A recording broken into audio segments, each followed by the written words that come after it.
Hi there, and welcome back. How are you doing today? I'm great, thanks. We have something really special for you all today. We're going to dive into Dr. Father Darline Joseph Marianathan's Sunday homily. Yes, Dr. Father Darline brings a unique perspective, weaving together his extensive background in neuroscience, philosophy, theology, and sociology. And with his dual doctoral qualifications in counseling, psychology, and psychotherapy, he's crafted a really insightful homily that we're going to unpack. So stay tuned as we explore these Sunday readings through a neuroscience and self-help lens.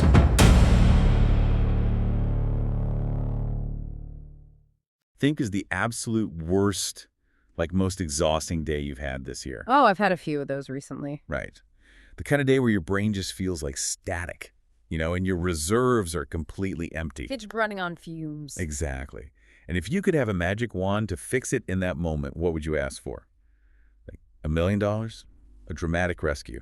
I mean, an earthquake to just swallow my problems whole sounds pretty good sometimes. Right. But today's deep dive argues that your brain is actually wired to reject that magic wand. It is, and honestly, it's a really tough pill to swallow because culturally we're conditioned to expect these cinematic rescues. Oh, we totally want the movie ending. Exactly, but when we look at how the human mind actually processes trauma or exhaustion or anxiety, the dramatic overnight fix is usually a myth, and while it can actually do more harm than good. Which brings us to the mission for today's deep dive. We're unpacking a truly fascinating set of sources today.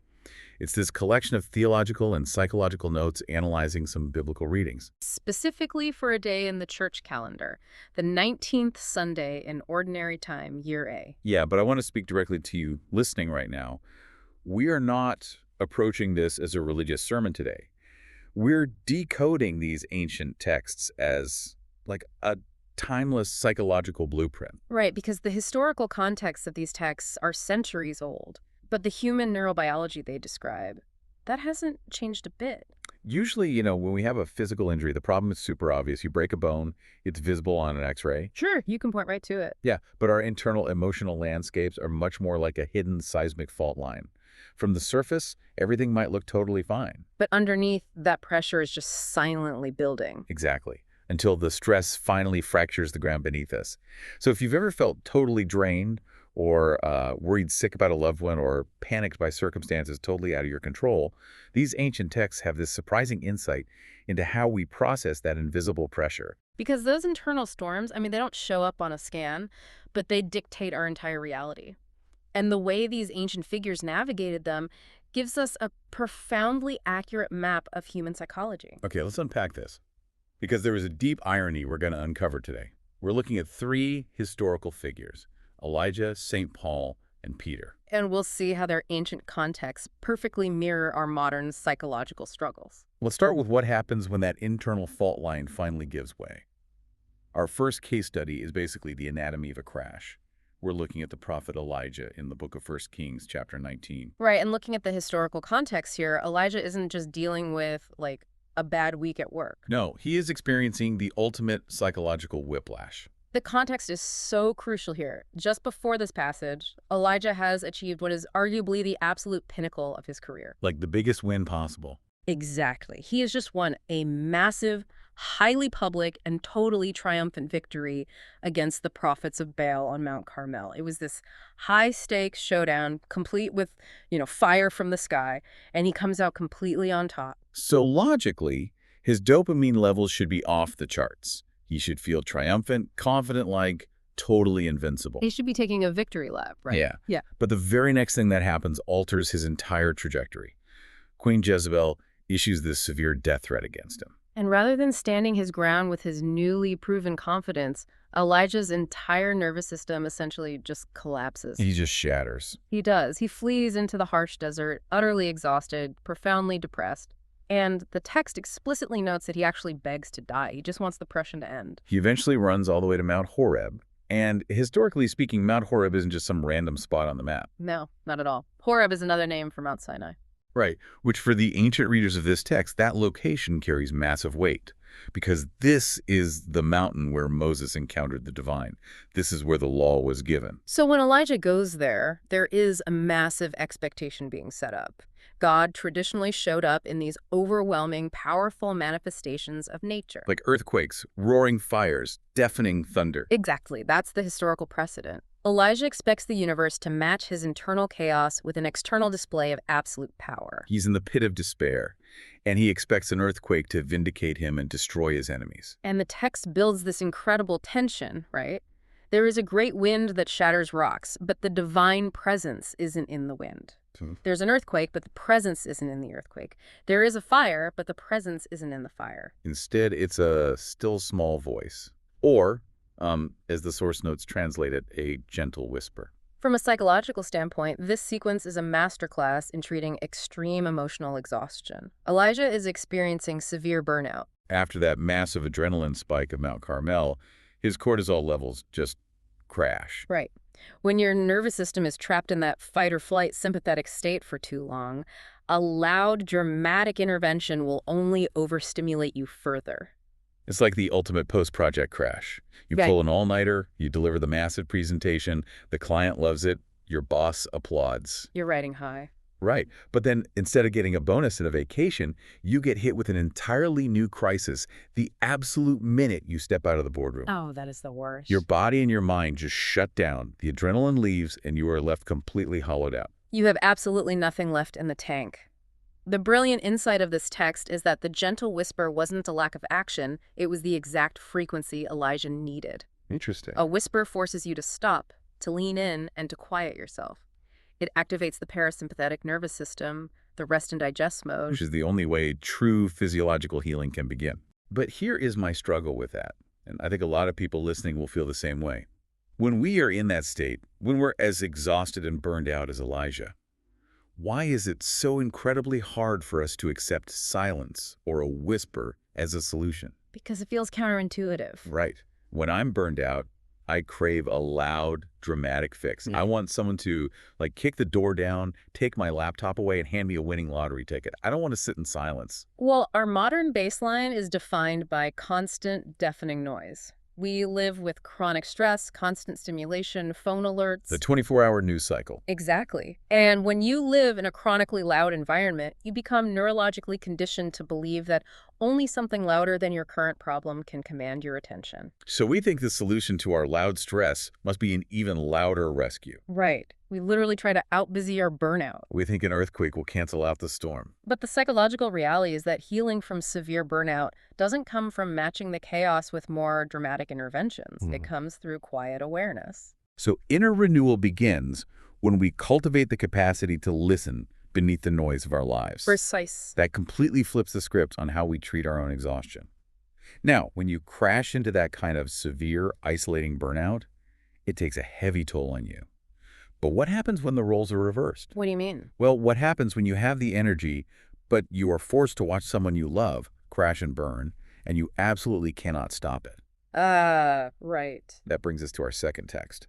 Shifting from personal burnout to a deeply relational exhaustion. Moving from the Old Testament to the New Testament, we look at St. Paul and his letter to the Romans, specifically chapter 9, written around AD 57. And the historical context here is this painful, deep-seated tension between the early Christian communities and the larger Jewish community at the time. Right. The core issue Paul is grappling with is the fact that many of his fellow Jews have not accepted Jesus as the Messiah. And reading through these notes, what really struck me is that Paul isn't some detached outsider critiquing them. I mean, he's Jewish. These are his people, his heritage, his friends. The text notes that Paul speaks with profound emotion here. He writes that he experiences great sorrow and unceasing anguish because of this separation. Wow. And the crucial detail is his posture. He is not angry. He is not condemning them. His suffering comes entirely from a feeling of disconnection from those he deeply loves. The sources pull a brilliant psychological insight from this. They label it empathic suffering. Yes. It's the distinct, unique pain of loving people whose choices you absolutely cannot control. Which is arguably one of the most difficult human experiences to navigate. Oh, absolutely. And we see this psychological phenomenon constantly today. It's the parent who is lying awake at night, worried sick about the destructive path their teenager is taking. Or the spouse watching their partner struggle with an addiction. Right, or someone watching a friend repeatedly sabotage their own life. You are entirely helpless before another person struggles. So what does this all mean? Because I have to push back on this based on how we talk about mental health today. Let's hear it. In the realm of, popular psychology and modern self-care, the dominant narrative is constantly about setting boundaries. We're told to protect our peace, to detach and cut off toxic situations or people who drain our energy. That's definitely the trend right now. But Paul seems to be operating on a totally different wavelength.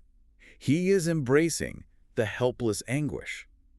How do we reconcile the modern demand for emotional armor with Paul's totally exposed empathic suffering? Well, the tension between boundary setting and vulnerability is really complex. I mean, setting boundaries is vital for basic safety, particularly in abusive dynamics. Right, of course. However, the psychological insight drawn from Paul's sorrow points to the mechanics of human connection.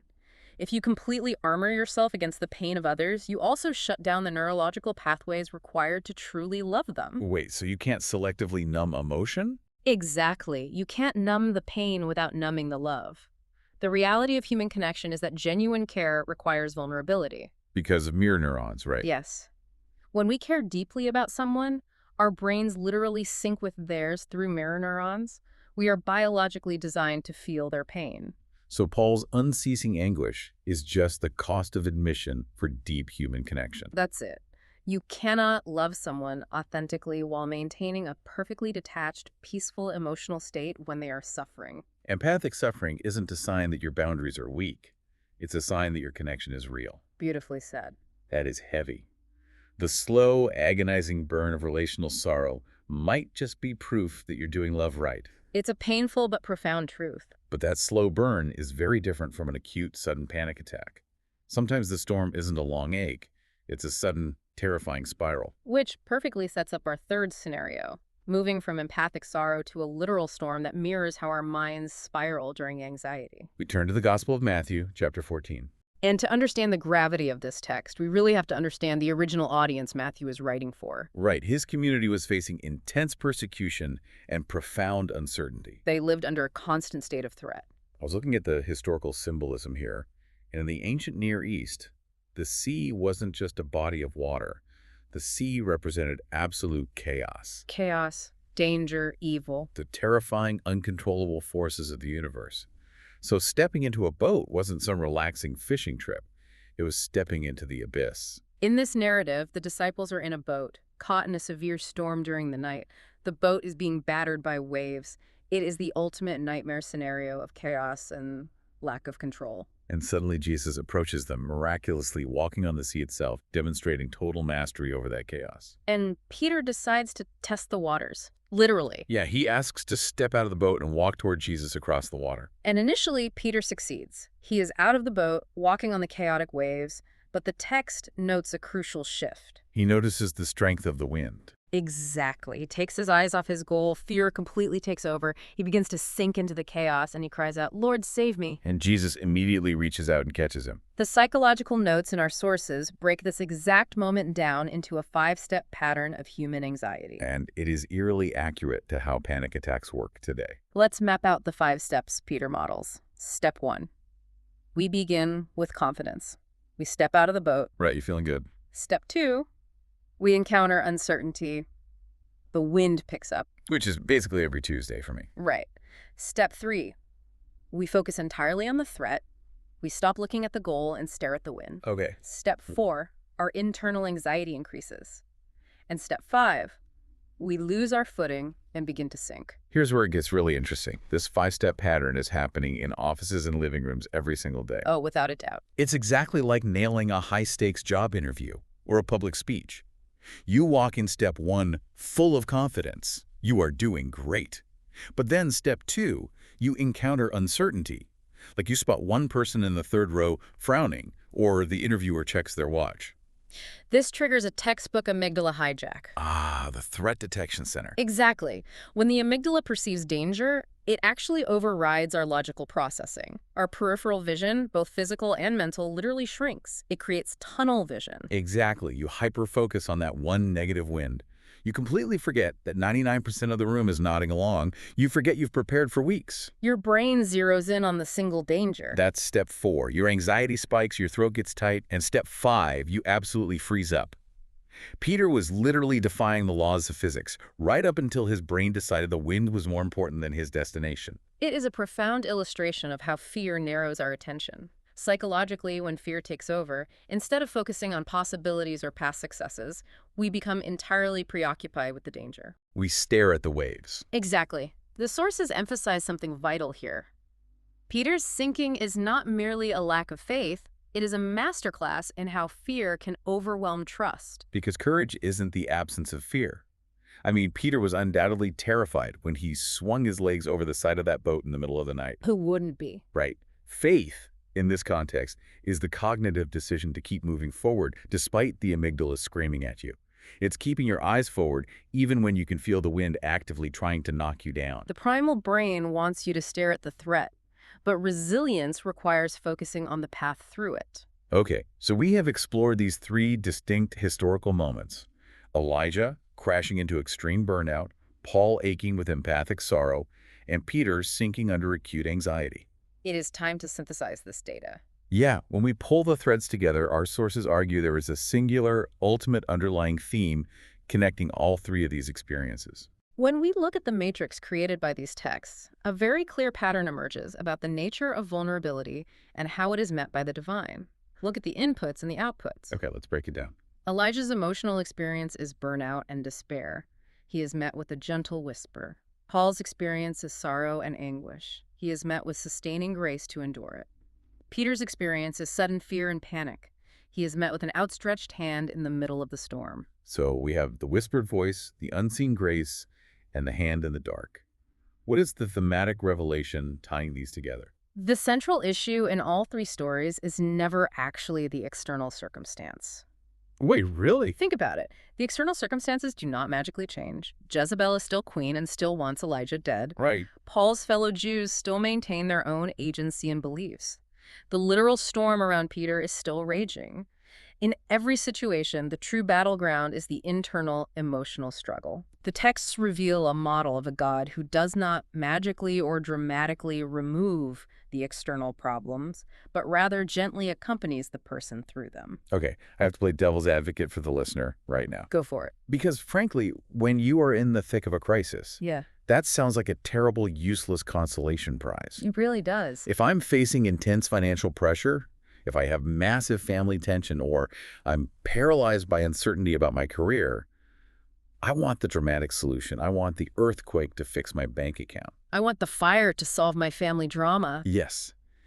It is incredibly frustrating to realize these ancient texts suggest that the response to our deepest pain is just a whisper in the silence or a hand in the dark rather than an instant magical fix. Yeah. Why is this gentle accompaniment supposedly better than a magic wand that just makes the problem disappear? Well, it is profoundly frustrating in the moment because our brains want immediate relief from pain.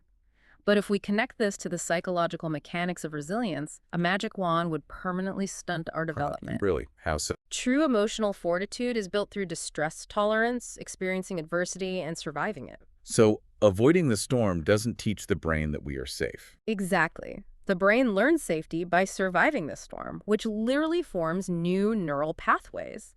If every problem was instantly removed by a dramatic intervention, we would never develop internal resilience. We'd just be fragile. We would remain emotionally fragile, terrified of every breeze because we never learned how to stand in the wind. Fear is real, as the sources explicitly state, but it does not dictate reality. Accompaniment changes the person, not the weather. Exactly. That is a massive paradigm shift. When Elijah hears the whisper, he learns to find peace internally, regardless of Jezebel's threats. When Paul finds grace, he learns how to love deeply without needing to control the outcome. And when Peter is caught by the hand, he learns that even when he fails and sinks, he is not abandoned to the chaos. The storm loses its psychological power over them because they are transformed while navigating it. It completely redefines what a solution looks like for our mental and emotional struggles. It really does. To bring this deep dive to a close, Let's summarize the core psychological and spiritual lesson for you, our listener. What these three ancient texts collectively tell us is that the greatest storms we face in modern life are very rarely the ones swirling around us. The true chaos, the real danger, is the storm within us. Faith, resilience, and true emotional health begin when we finally stop looking for the flashy rescue and learn to listen beneath the noise. We have to trust the presence in our sorrow and reach out amid our fears instead of waiting for the circumstances to become perfectly calm. Which brings me to a final thought I want you to mull over as you go about your day. We started this conversation talking about magic wands and dramatic rescues. If our greatest storms are truly internal rather than external, could it be that our modern obsession with finding external, dramatic fixes to our lives is exactly what's drowning out the gentle whisper we actually need to hear to find peace? That is a powerful question to sit with. Think about that the next time you're waiting for an earthquake to solve your problems. Thank you so much for joining us for this deep dive into the inner storms of Elijah, Paul, and Peter. We'll catch you on the next one.